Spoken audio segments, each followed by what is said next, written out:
Welcome in, everybody. This is another episode of the Go Home Show with Cy the Guy. That is me. We are going to be reviewing tonight's Monday Night Raw. No nonsense, no fluff. Straight to you, how you want it. As always, the show tonight, it feels like we're finally on the road to WrestleMania. Does that mean it's a great road to WrestleMania build overall? No. It does not. I also apologize in advance. I am currently battling some sort of illness. I don't know what it is, so my voice is a little shot. So hopefully it doesn't sound completely awful. But tonight did feel more like a Road to WrestleMania Monday Night Raw than the previous editions of Monday Night Raw have felt in the previous weeks. Does that mean the build overall for WrestleMania is good? No. And I'm just going to start off right out of the gate with a question that should be on everybody's mind. Where the fuck is Gunther? Has anybody seen him? Do I need to put Gunther on a milk carton to locate this guy? Where the fuck is Gunther at? Gunther has no WrestleMania plans to speak of so far. The rumor mill was going that WWE wanted Gunther versus Rey Mysterio at WrestleMania, which... that's the best you can come up with for Gunther. And then Rey Mysterio wasn't going to retire after WrestleMania, which leads into the problem with the whole career killer gimmick. But the question remains, where the fuck is Gunther? Pretty good pro wrestler that's noticeably missing from the show. So, don't know where Gunther is.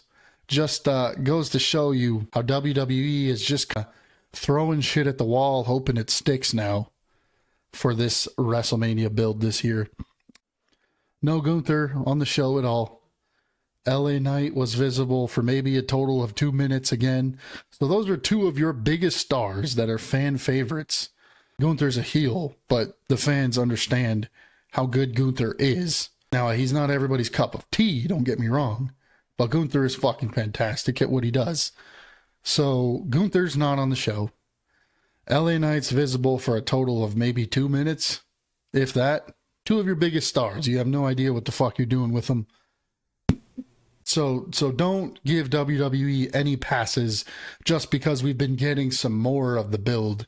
No, we should have been getting this the entire time. And this entire WrestleMania build has felt so disorganized and sloppy.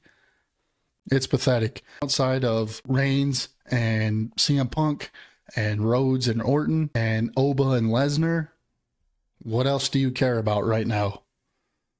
What else do you have to see? Ask yourself this. If we were still on the old school, back in the day, pay-per-view format, so to speak, where the premium live events, as they're called now, were, what were they? Gosh, we're getting old.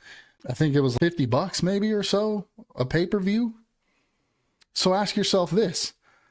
Would you pay that $50 to watch this on a pay-per-view the way WrestleMania is setting up currently? I feel if we're all being honest, the answer for most of us would probably be no. And that's a damn shame. Let's get into this Monday Night Raw review. The show started off, Brock Lesnar gets bested by Obafemi once again. Obafemi last week came out. He connected with the fall from grace on Lesnar, put his foot on Lesnar's chest, pointed at the sign, right? This week, Lesnar comes out in a new shirt, by the way, FAF5. Fuck around, F5. Comes out, he picks up Oba, he goes for an F5. Oba hops off his shoulders, clotheslines him over the ropes, and we're left with a very interesting face-off. I think we're all looking forward to this match now. I actually do think the way WWE has presented the face-offs between these two guys has been really well.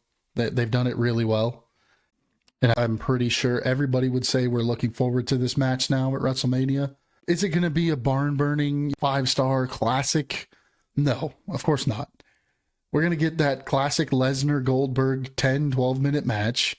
You're going to see about 14 F5s. and you're going to see about 16 power bombs from Obafemi.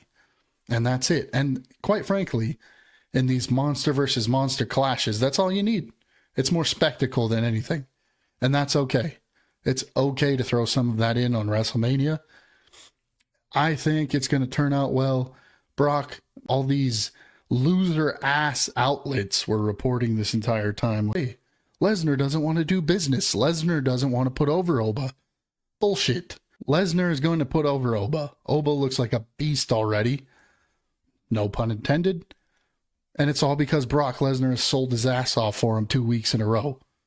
Now, next week, I do expect Brock Lesnar to get his lick back next week. For sure. But it's needed. Lesnar needs to come out and get his lick back. So these two can be presented as being on even ground before WrestleMania takes place. And I believe that's what's going to happen next week. So the show started off that way. Then we get into the Usos versus the Vision. This was an okay matchup. Austin Theory actually looked really impressive throughout this match. The match ended in a DQ. Jey Uso kind of lost his cool. He grabbed a hold of Logan Paul's brass knucks and he nailed both guys, Logan and Austin Theory. So again, we're getting this kind of half-assed Jey Uso heel turn kind of thing. I like this baby Roman. I don't know what's going on with the Usos. Putting them back together was the perfect decision. Giving them the tag belts on Monday Night Raw when the tag belts had been relegated to not even being defended for months on end on Monday Night Raw. I think giving the Usos the tag belts, having them show up every week, that was the right decision. What's not the right decision is having the Usos, who are the tag champs, give more of a fuck about what's happening with Roman Reigns and CM Punk than their own tag team championships. That I do not understand. To me, now, and this is, you can say I'm fantasy booking or whatever the fuck you want to say. To me, the answer was clear. We needed to get the Lucha Brothers versus the Usos at WrestleMania. That was the clear and obvious path. WWE has no interest in that. WWE has no interest in Rey Fenix, despite the fact that in ring, he's one of the best performers they have in the fucking company. WWE has no interest in giving us what we want, what should happen. Some dream match scenario at their fingertips, and they're like, you know what? Fuck them. So we're going to have the Usos involved in the Roman Reigns CM Punk storyline. The match next week, this match was not for the tag team titles. The match that was announced next week is a street fight in Madison Square Garden. That one will be for the titles. So we will see if they keep them on the Usos, or I could see, with the way Raw ended tonight, CM Punk costing the Usos the tag titles. Don't know how well that would go over, but next up we had a back and forth between Becky Lynch and AJ Lee. Becky Lynch, outside of her corny, cheesy, cringy catchphrases, she actually sounded okay tonight. I thought she had a decent promo. Probably one of her best promos, actually, since the promo that she cut on Ronda Rousey all those years back on the road to WrestleMania. I think this is one of my favorite Becky Lynch promos. Not that that's a very long list, but she did sound really good tonight. AJ Lee, they both had a decent back and forth. Becky Lynch talked about how her daughter was skipping around the house, flipping her hair like AJ Lee does, singing the Light It Up theme song. Right? I thought bringing that, anytime you bring a sense kind of realism like that into a feud, it's only going to help. It's only going to not only sell the feud more to the audience, but it's going to make us believe that these two genuinely dislike each other. So I think bringing that bit of realism into this feud was desperately needed, and I think it's a good call. And we'll see what happens at WrestleMania. I'm getting nervous that they're going to decide to put the belt back on Becky, which would be a big mistake in my opinion. Then we got Javon Evans versus Grayson Waller. I'm assuming Grayson Waller got some offense in this match during the ad break, because us watching from home did not see him get a single offensive maneuver in this match. It was all Javon Evans, which is totally fine. Javon Evans is fantastic. If it were me, he would be chasing the Intercontinental Championship at WrestleMania. But he's 22 years old, right? The dude's putting his stamp on Monday nights already. So there was a scary spot. He went for a suicide dive, and he actually overshot Grayson Waller, right? And when he overshot him, he rolled, and he looked like he was going to land on his neck. And I thought he actually genuinely hurt himself, but he's a young guy. He can take a little bit more of those bumps and bounce back from it. So Javon Evans is fucking fantastic. I think they need to do more with Javon Evans. And then we got a promotional package for Cody Rhodes and Randy Orton. I thought this promotional package was actually brilliant. It was fucking fantastic. That's something that nobody does better than WWE, is the presentation, right? The video packages, the stage designs, things like that. Nobody does that better than the WWE does it. And anytime they do stuff like this, when there's actual compelling story involved, it's always a home run every single time. This promotional package for Randy and Cody, phenomenal. 10 out of 10. Easily. Next up, we get what would be the main event match anyway, where it was Dom versus Penta for the IC title rematch. On the way to the ring, Stephanie Vaquer actually attacked Liv, and they start brawling. They go through Gorilla. They start brawling in the back area where Triple H is on his fucking little monitor deciding what other awful creative decisions he can come up with. And it was actually pretty good. Liv Morgan is fucking fantastic. She is easily, by far and away, and I don't give a fuck if anybody disagrees with me in the IWC or on Bleacher Report or whatever. Liv Morgan, as far as the women go, she continues to prove that she's the MVP of the women's roster. Easily. She's one of the best promos. Her in-ring work, geez Louise, her in-ring work has improved dramatically over the last few years, and she's actually one of the best wrestlers they have. She knows how to tell a story in the ring. She knows how to tell a story on the microphone, and she plays her character to a point where you think that's her. Her character, you could tell, is Liv dialed up to 11, which is the best characters throughout history have been people just being themselves and just turning the dial up, right?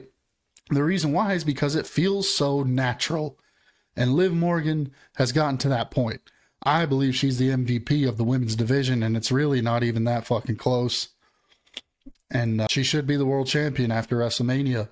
And it's nothing against Stephanie Vaquer. She's one of the best in-ring performers this company has. It's just her title run has been booked shit. I'm sorry, there's no sugarcoating that one. WWE has dropped the ball horribly with Stephanie Vaquer.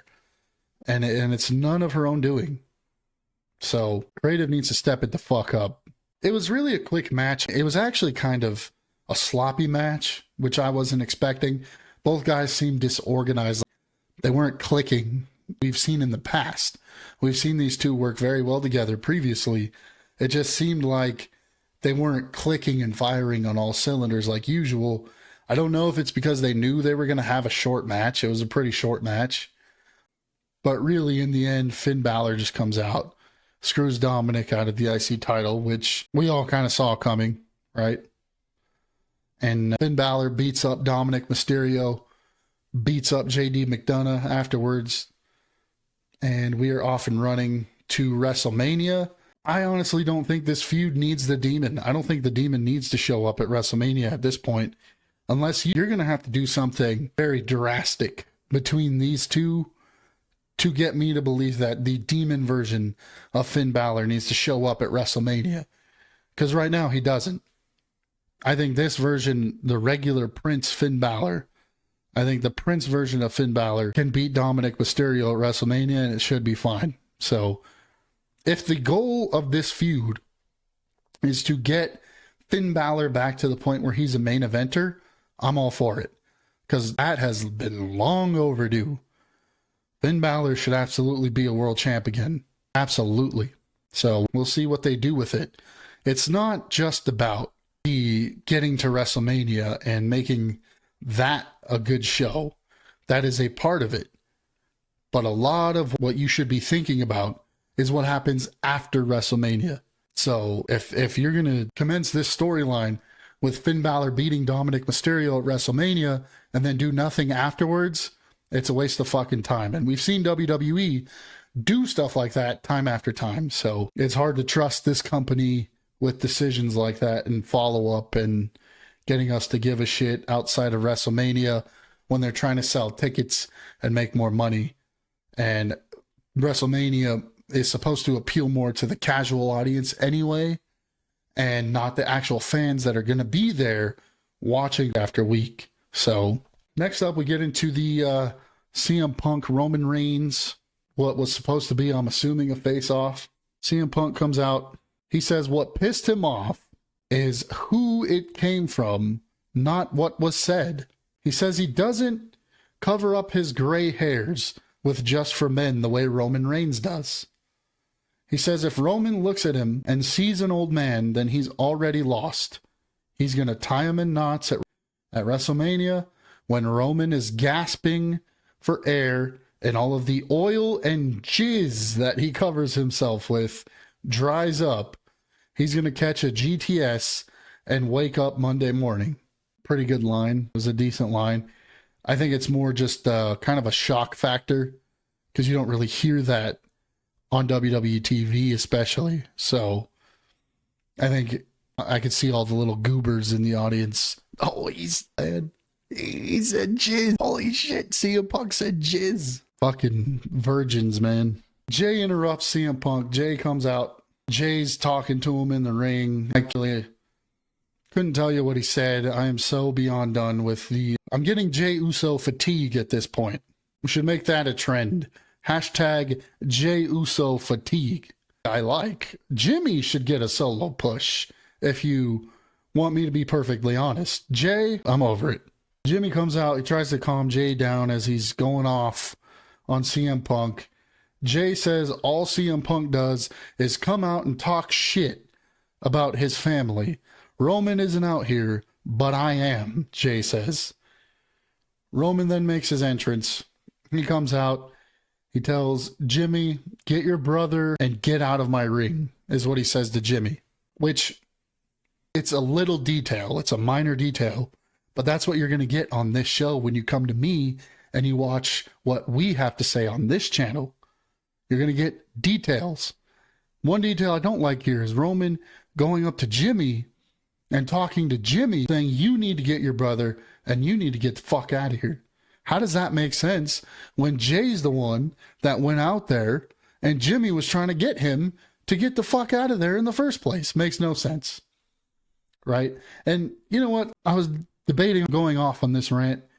I was leaning towards no. I'm going to do it. If I hear one more time from another member of this family how CM Punk disrespected our family, CM Punk needs to watch his mouth. When I see him next, I'm going to whoop his ass or whatever. All this shit that they've been talking. Understand something. To anyone that's confused, Roman Reigns called Cody Rhodes' father Dusty Rhodes. A man who, if he hadn't done what he did, many of you wouldn't be performing in this fucking company in the first place. Right? A man who inspired generations of wrestlers. A man who, if he hadn't existed, there'd be no NXT. A lot of these ideas you see WWE using were started by Dusty Rhodes. One of the greatest promos of all time. One of the greatest characters in pro wrestling history. And Roman Reigns called him irrelevant. That's actually a fucking insult, right? That's actually insulting. Nobody batted an eye because we understood it's for the storyline, right? When shit feels real in a storyline, that's when it gets really interesting. So no, we all understood it. All CM Punk said was, I'm going to bury you next to your father. That's not talking shit. Roman Reigns' father unfortunately passed away. He did. CM Punk was saying, you're going to end up right next to him because I'm going to kill you. You're going to get buried, right? What's the fucking problem? He didn't even insult his father at all. So Rikishi, all these guys, chill the fuck out, right? From one Polynesian to another, chill the fuck out. I know we get angry pretty quick, but let's settle the fuck down a little bit. Where the fuck did I leave off? Gosh. Roman tells Jimmy, get your brother and get out of my ring. CM Punk says, maybe they should stay since Roman needs the help. I LOL'd a little bit at that one. Jay ran up to CM Punk to attack him. CM Punk smacked him upside the head with the microphone.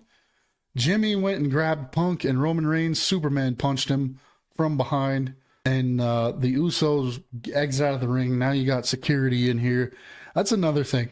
I feel like they use the security and general manager out there trying to separate people. That's so overdone at this point. Can we knock that shit off too? It's every week. It's 2-3 times a week. You're needing security to separate people. It's fucking Armageddon. So the Usos are up on the ramp now. Roman is about to step through the ropes and exit. He locks eyes with Jay, and Jay says, get him. Remember? Smash them all. Get him. So Roman decides not to exit the ring. He goes back and spears CM Punk, rolls to the outside, tosses him into the ring post 2 times, picks him up, shield power bombs him through the announce table, and then he walks around, joins his cousins by the entrance ramp. Roman's visibly heated, but then the camera, it's a little detail that I actually like that WWE threw in there.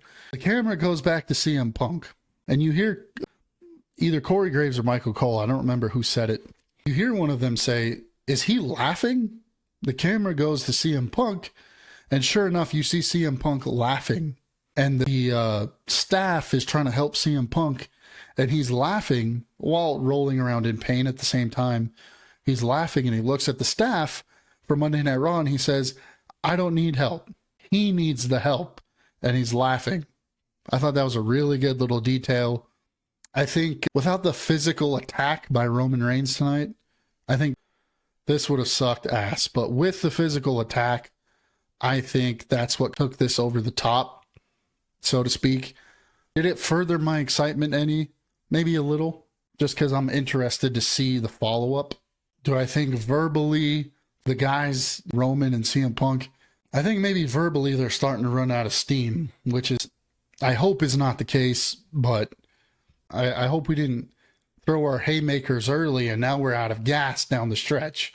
So we'll see about that.